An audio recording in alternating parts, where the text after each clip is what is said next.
Welcome back to our series of lectures. Now we are in lesson 5.4, definition of absolute value, inequality, and solution of trivial absolute value inequalities. So, what is an absolute value inequality?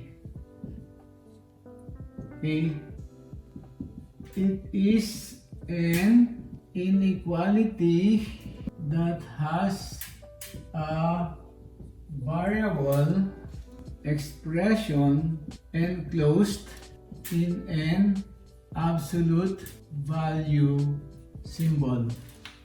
Okay, so let's have this. Ax plus b not equal to c for a, b, c element real, and a not equal to 0 is an absolute value inequality. Okay, now that's the definition of absolute value inequality. Let's take the solutions to trivial absolute value inequalities. For example, these are trivial absolute value inequalities, meaning their solutions can be apparently seen even without solving the inequality. For example, I have absolute value of x minus 1 greater than a negative number. This one here will never be, this one here will always be true. This is non-negative, greater than a negative number, so the solution set here is all reals. What about if we get the reverse of that? Then, this will never be true for any x. That means this absolute value here will never be less than a negative number, so the solution set here is a null set. What about if we have here this one here?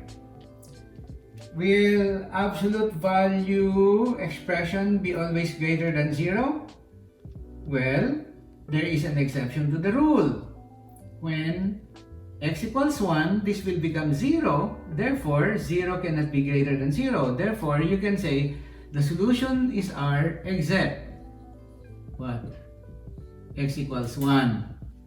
However, if you have this one here greater than or equal to 0, then the solution here is all R. Because if this is x equals 1, 1 minus 1 is 0, and we already have a 0 here. Let's get the opposite sign here. Will this ever be true? Will an absolute value be less than a 0? No. So your solution is null set. And the last trivial one there will be x minus 1 less than or equal to 0. Will this ever be true? Yes, it will only be true when x minus 1 equals 0, and that will be when x equals 1. Okay? So these are the trivial absolute value inequalities. We will deal with non-trivial absolute value in the next lesson.